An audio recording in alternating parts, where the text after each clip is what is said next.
I think if you are somebody who thinks, Oh, this is going to be good. I should not participate in Star Wars anymore because there's too much content. That was me at one point. But I have friends everywhere. I think now is the best time to be a Star Wars fan. Yeah, guys, jump on the train. Don't get discouraged. For every acolyte, there's an Andor. Holmes Metro in the evening. In the evening. In the wee hours of the evening. Check out this setup. I love it. Why the red and blue? Just for kicks? Just for kicks.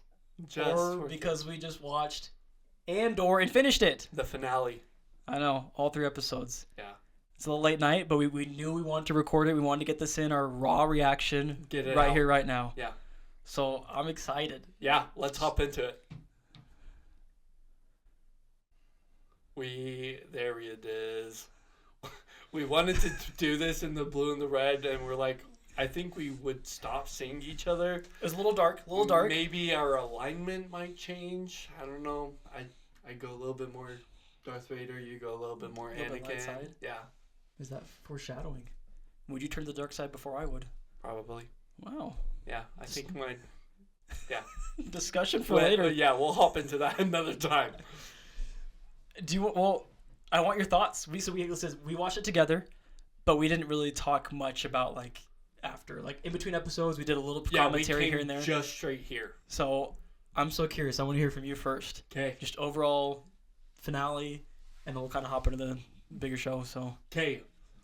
Spoiler warning. Yeah, We're talking spoilers. If you haven't seen the finale, stop right now. Watch the final 3 episodes. Watch the final 3 episodes or whatever episodes you haven't watched, and then come back. Drop a comment when you've done so. Please do. Yeah, I loved how they did it. Really? I loved the character arcs to finish it off. Mm-hmm. I love that started with Luthen and Clea. And then we, move on. I loved it. I loved the whole thing. I loved some of my favorite quotes from it. That just they were dropping some one-liners as we're going through. Metro's sitting there, just keeps. He's like, "Oh, that's good. Yeah. Oh, that's another good line." Those one-liners were great. I think my 2 favorite was the first one that Luthen says, where he's like, "I've known you this whole time," to Dedra. That was baller. It was kind of like, he's like, seems unfair a little bit, right? Yeah, he was like, I've known you. You just barely found me out. I've known this whole time. About time you showed up to the party. Probably frustrates her so much. And then the second one, I loved it. I said this when we watched it, was Krennic's line of, if you're not a rebel spy, you have missed your calling. And he's just like, leans in. He's his deep voice is so menacing. Right by her ear. Oh my goodness. I loved the sinister nature of that. Mm-hmm. I loved it. So yeah, I loved how it ended. I loved. Here's my thought. Can I go? Please on give it to me. I'm so curious because I have some thoughts too, but I want to hear your thoughts. So obviously this goes right into Rogue One. Mm-hmm. And we were literally checking that afterwards. We after we finished, we were like, quick Rogue One. It's right there queued up for you on Disney. We're like, let me just check it really quick. Yeah. See where it kind of connects. So I loved how skeptical they were of the information from Luthen. Mm-hmm.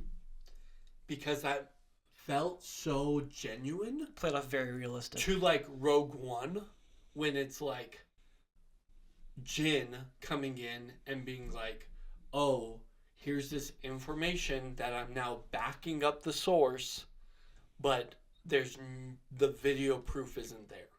Mm-hmm. And it just seemed to just fit so well. That just skepticism and the whole thing, yeah, Luthen was the main guy throughout all of Andor 1 and 2. Mm-hmm. With Mon, being there. Bail doesn't show up till like he's not till the really- end. He's like He's not even in season 1, eighth right? inning player. Yeah. But it makes sense that council would just be so like everything's on the line for them, and so they are just skeptical as all get out. And so I loved how skeptical. I love that it just wasn't like a, oh yeah, well this is just something that we'll just totally buy right now, because that's not how it was in Rogue One. And I thought that was obviously very intentional, but that made it for me in a way that I loved. Gotcha. Yeah, so I have, I guess, any other thoughts about the finale, like specifically, or? I loved. I just any critiques, or do you think it like they nailed it? I don't know. I mean, it's so fresh. I didn't have anything critique wise. Gotcha. Negative or constructive feedback going from that, but I'm sure some might come along the way. They'll take some more time to digest it. Yeah. See where it sits. Yeah. One of the things that I did in between episodes, waiting this week, was I tried to figure out like where it fits in the timeline in the watch order. So I updated the watch order for you. That was our last episode, going over Metro's huge watch order of everything Star Wars canon. So added that there, and it.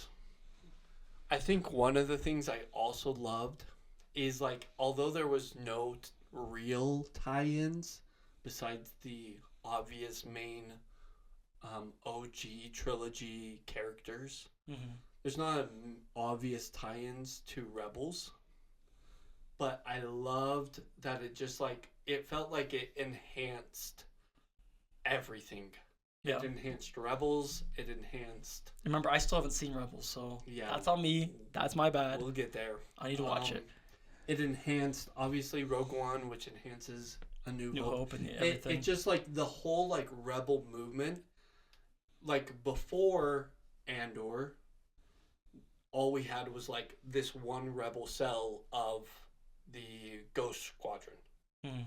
And that's what they're called in Rebels. For my guy right here. My bad. And that's like only the real, until then, like, Rebel cell. And then we see, spoiler alert, we see Saw in Rebels, and he's another like Rebel faction, but similar in Andor and Rogue One, where it's like Saw's always doing his own thing. He's crazy. He's doing his own thing. That there's not really, they're trying to tell you that there's Rebel cells all across the galaxy and that they're all coordinated, but you don't really see much. You see a little bit. And so I love that now we're seeing another one. Like, this is the Ferrix one, and having this little group, and Luthen building it up, and his network there. So I loved it. It was great. Good. I had several different thoughts. I think at first I was maybe a little bit like wanted a little bit more. With a classic finale, you're always thinking climactic battle, a little bit bigger.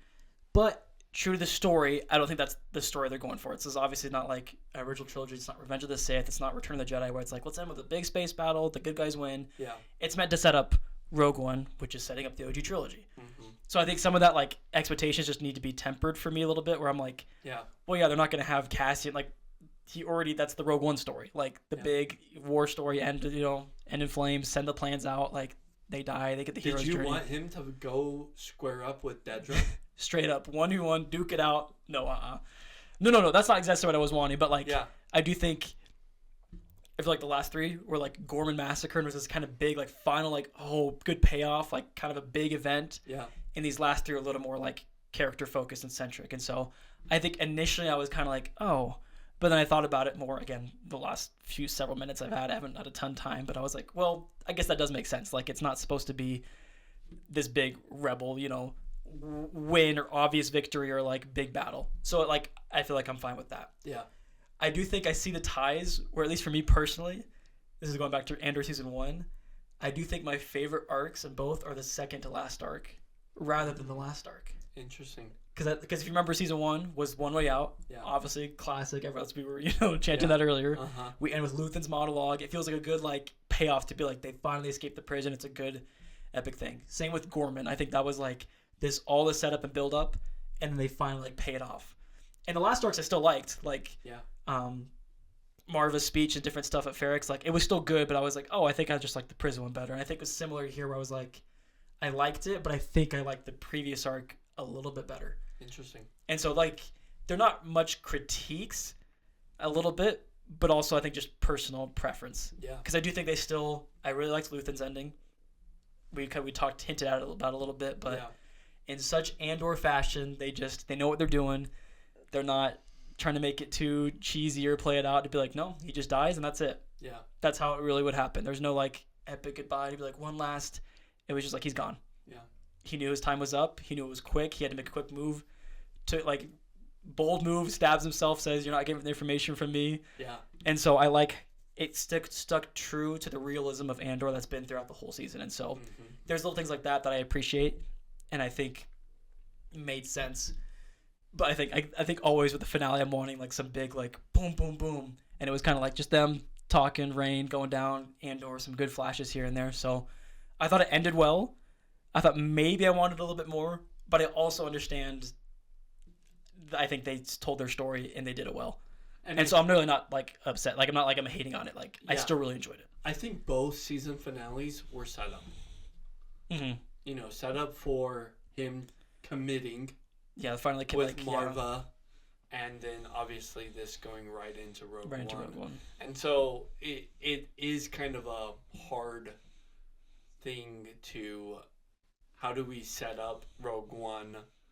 But also have this cool epic ending. Yeah, it's not. But I do think, to the point I was saying earlier, I do think they still told they still had those big moments of crescendo in each of those seasons, which we all loved. Because I think everyone, again, I was just looking on reviews on YouTube, online, seeing different things about the Gorman Massacre, and everyone's like, oh, it was so well done. It was so heavy, dark, whoa. And I think with One Way Out, that prison escape, it was a good crescendo. Yeah. And I think the last arc was still good to set up. So, and I think the reason they were able to do that so well was because of the time jumps. I enjoyed the time jumps. I did too. I thought that was a brilliant way to tell a story each year. Kind of still have the Cassian thing where he's just kind of involved, snaking through this whole chain. And I was like, well, and you can do the Gorman arc, and then we are not expecting this giant fallout, they can go a year and they can be here's what's happened, whereas the aftermath and everything, we probably want a little bit of that, but here we are seeing it, but it's just a little less than what we'd want, and so they can tell the next story, which I think was brilliant of them. It really was, but I was very well pleased. I think a quick topic I want to talk about is Death Star. Death Star. The whole show, one in general, because if you remember season 1, that's a little post-credit scene, I think is brilliant. Yeah. I love the zooming in. You see what the prisoners are building on Narkina 5. You get the zoom out and you're like, oh, that's great. Yeah. He's like, they need this, prison camp labor to build the Death Star. Yeah. And then obviously the big, the first episode we get it right off the bat with Lonnie being they're building the super weapon. We're like, oh yeah, we're getting the reveal. We're getting the whole thing. It gives it so much weight. So much weight. And I'm excited now to actually watch Rogue One, we watched a quick version, just barely skipping through, and watch the original trilogy again. Yeah. Because I feel that's going to give A New Hope just so much more gravitas and oh yeah, this was this was Emperor's Scroll. We see it in Revenge of the Sith.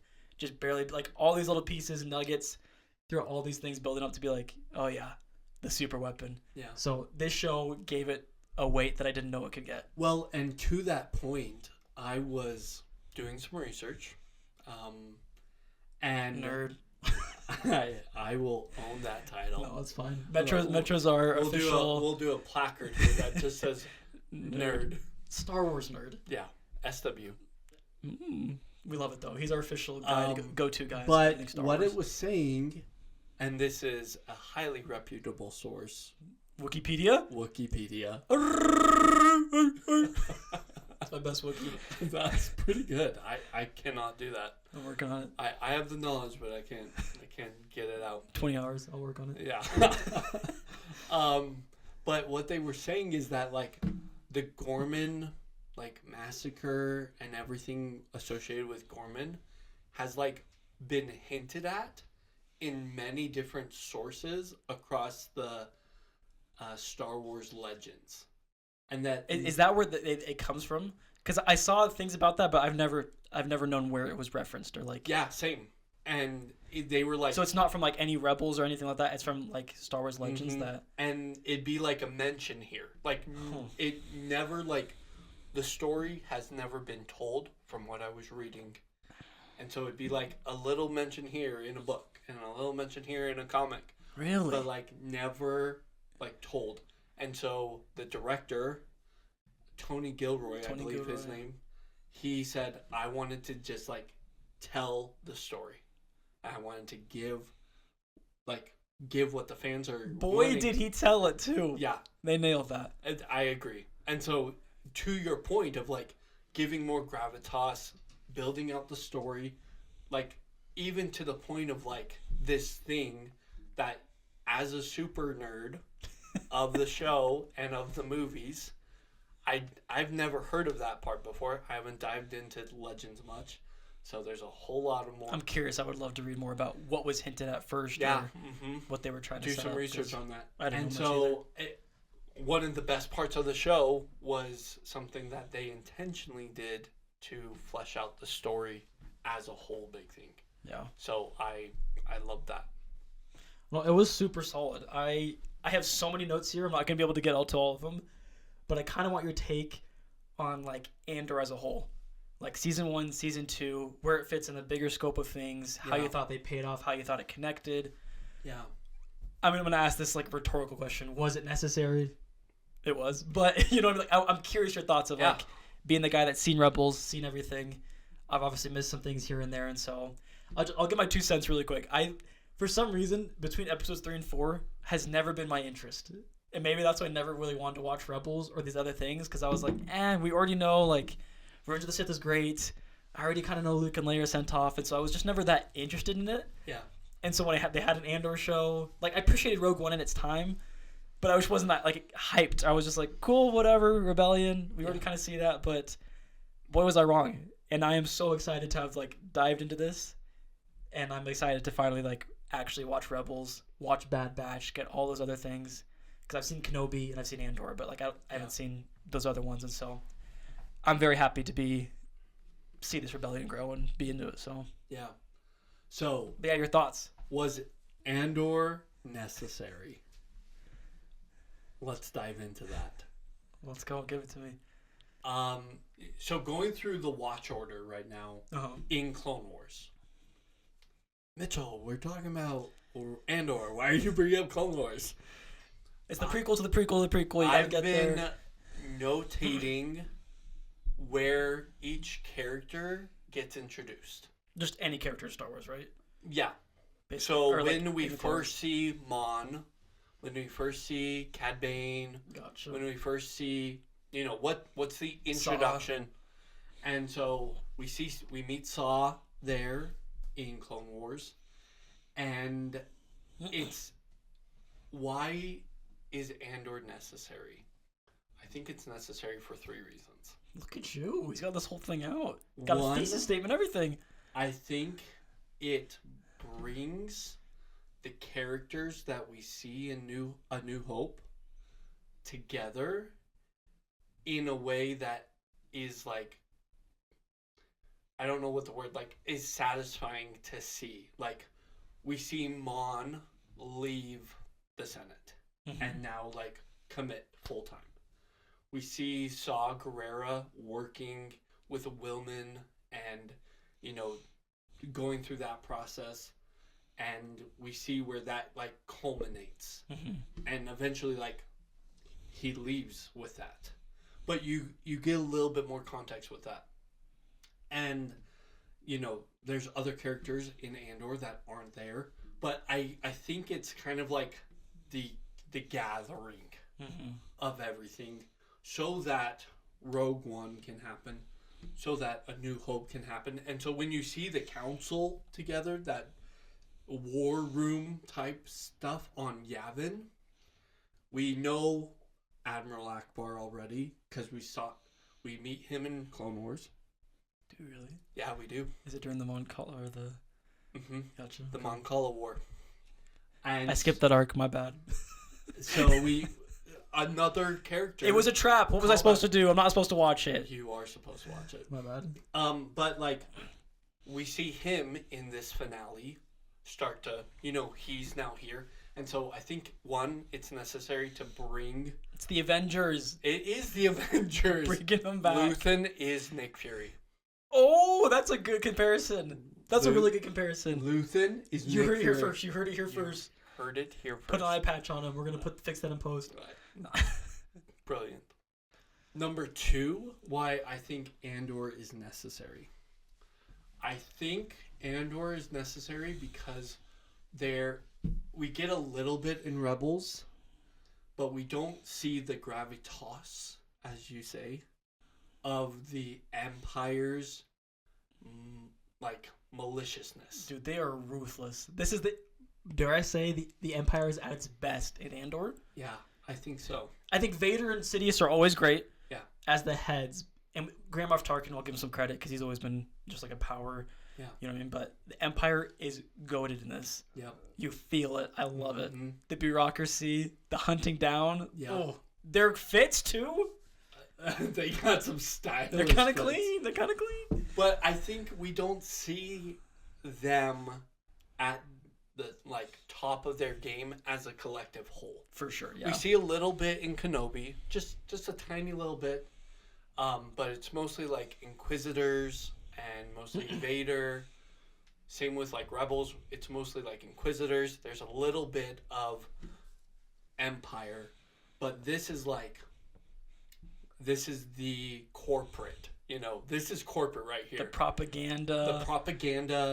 The smear campaigns, the cover-ups, the total control, and then when somebody messes up, being not that the Empire not hates, but is this powerful entity for the galaxy, but even within their own ranks, you mess up once, we see that with Dedra and what's his name? Cyril. Cyril's where she's you had one chance. I don't need to talk to you anymore. And then the same thing happens to her with Krennic, and it's kind of this one and done policy, which is very typical for the Empire as a whole, going to these rebel cells or going to these planets where it's okay, we're here now, we have the power, and if you thought otherwise, then get on board or we're going to kill you. Actually, we're just going to kill you. And so or send you to prison and make up your sentences for years to come. Season 1. So I think Andor is necessary because of that. And I think nobody knew we needed that until they did that. And so then my last point of why I think it's necessary is before Rogue One, the Death Star was this really cool weapon that nobody knew anything about. Rogue One, we start to learn a little bit about Project Stardust and learning a little, it has a weakness. And we see Brilliant Jedha. move. The first time I watched Rogue One, I was like, great little, I love that little Love piece it. that added Love it. That it's intentional. And we get kyber crystals and, that whole thing. But I think Andor is so pivotal because the Death Star is one of the pop culture defining icons. Even if you haven't seen Star Wars, I would venture that the Death Star and Darth Vader.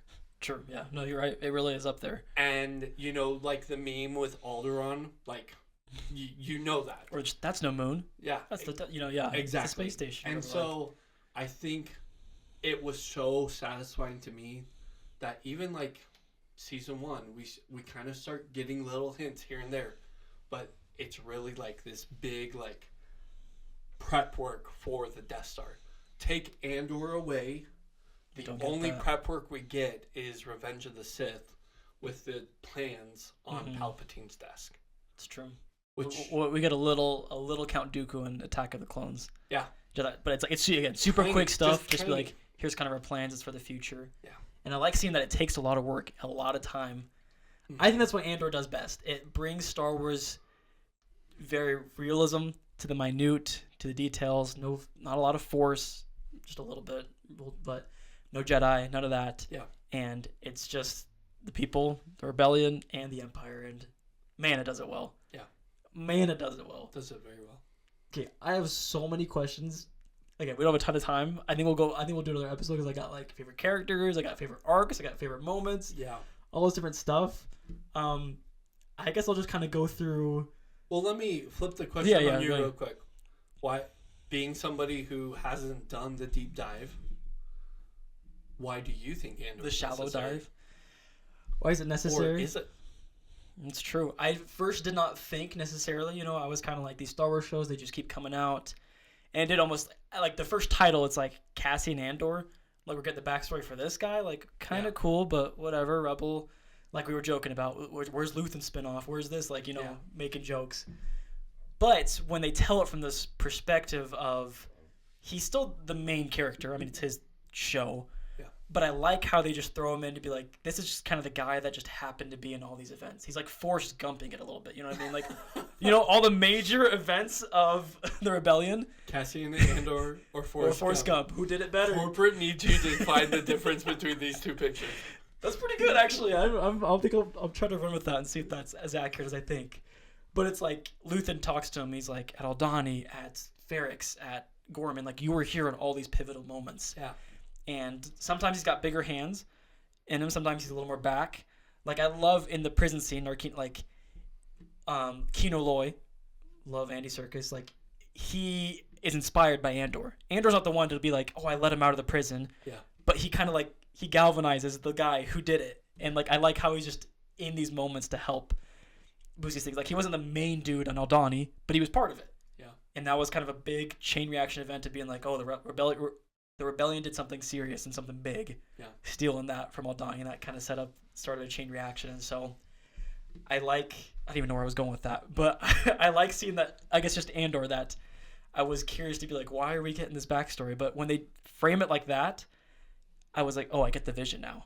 I'm like, tell a story of a guy who's in Rogue One, who we can kind of connect to, who's good, like not too main, but like just kind of this mid-tier character, rebellion, and then throw him in all these stories and build the world out, build the rebellion.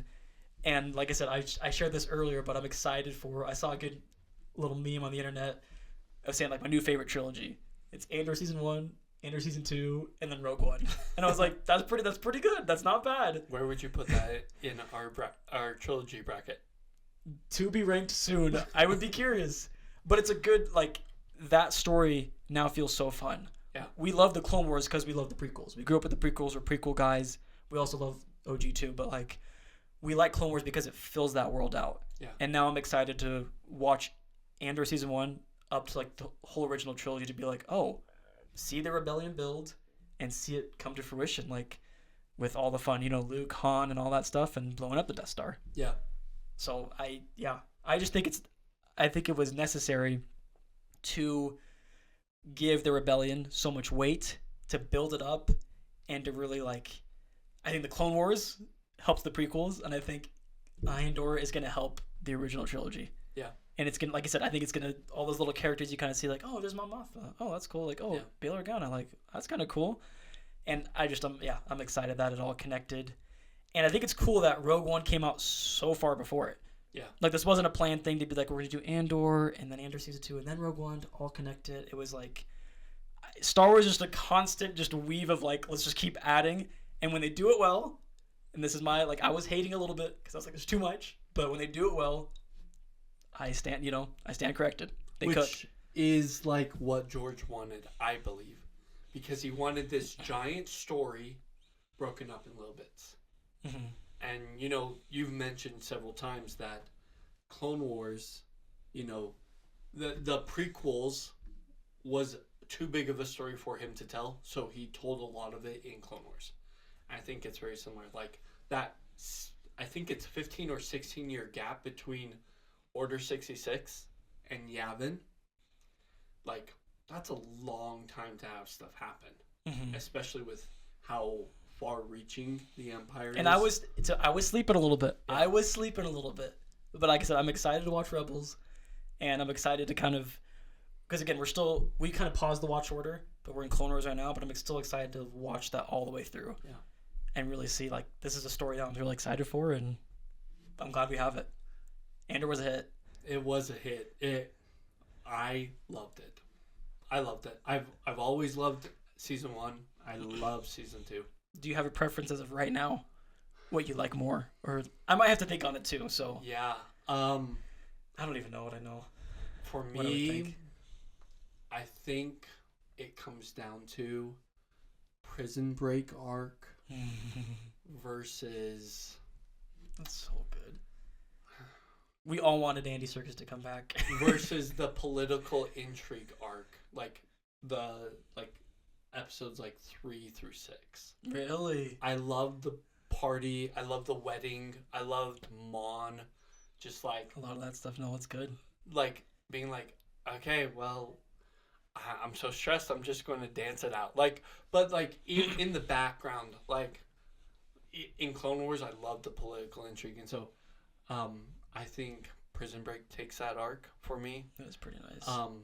Because Gorman was also super. I loved Gorman, and so I kind of like set that aside because like that was so good, and like it did all of it really when well. Cyril comes and is about to shoot Cassian, you know that it was you're like, oh, great character moments, great political moments, fits into the bigger thing. I think I want to break that down a little more too, but yeah, I think you're right though. I like seeing the two sides of the rebellion. Mm-hmm. I like seeing the high-end class, like everyone in the political sphere. Luthen putting on his two faces. Vel, we see like her and Aldani kind of grungy doing the rebel thing, and then she's like all done up, and like I like Andor too. He gets to play some of those parts. He's usually rebel, grungy, but there's some cute times he's played like the fashion designer. Yeah, it's like that's such a fun. Like I love the we need you to do a little heist, or we need you to do a little bit of this, and it's so good. We are out of time, but like I said, there's a lot more I want to talk about. I want to ask. I want to go through like characters. I want to kind of go through individual arcs and some other stuff. But any final thoughts on Andor season 2 finale, or as the show as a whole, or any last moments that you're like, boom, that was awesome? I think if you are somebody who thinks, oh, this is gonna be good, I should not participate in Star Wars anymore because there's too much content. That was me at one point. But I have friends everywhere. I think now is the best time to be a Star Wars fan. And whether you've stayed with it or dropped off a little bit, I think they are figuring stuff out. And I have a lot of trust in Star Wars right now. And so I think... Also with a certain show coming up? Maul? Yeah. Darth Maul? Darth Maul might be top 3 character for me. You do love Darth Maul. I love Darth Maul. My favorite character is Anakin. Will always be Anakin. I don't think anyone can replace Especially that. Clone Wars. Well, because of Clone Wars. They cook with that. Anyways, I think whether you are a weary fan that's tired of being burned or you've stuck with it, I think now is the time to be a Star Wars fan. And I'm so excited for where things are going to go. Yeah, guys, jump on the train. Don't get discouraged. For every acolyte, there's an Andor. Okay, hang in there. I think for every acolyte, there's like 2 Andors. That's fair. Honestly, I think I'm finding that I like more and more Star Wars content than I think I do. And I get it. I was there too. I was a little bit tired. There's a little bit much. But guys, if there's any show not to skip, even in my like a few years back when I wasn't even watching much because I was like, I don't really care. Like Book of Boba Fett, this like. Even Mandalorian I was kind of getting tired of. But my friends and my cousins said, watch Andor. It's worth it. And I finally watched and I was like, oh, that was good. So this is as adult as Star Wars has ever been. They take it serious. It's gritty. It's fantastic writing. Fantastic. That like if there's anything to take away from that, that's a bulletproof script. It's so good. Yeah. But yeah, like follow what Mitch says. Jump on, take a stab at it, watch Andor. But we're excited. I want to talk more about this and break it down. But those are kind of our fresh reactions from watching it. It was. What would you rate it as a whole? Andor whole 1 and 2. thing out of 10, 5. Yeah, 10. 10. 8.5, chance to be 9 and higher. I want to rethink one more time and really think if I really liked it as much or see. But the IMDb ratings were high too on some of those episodes. High. I gut reaction. Yeah, I what do say you 8.5, but then I think about some of the stuff. It might be a solid 9. I think minimum a 9. It might be just a solid 9. I might have had 9.5. I got to think about that. Yeah. We'll come back to that, but I think it's 9 material. Yeah. It's up there. So I love it. Okay, well with that, I have friends everywhere.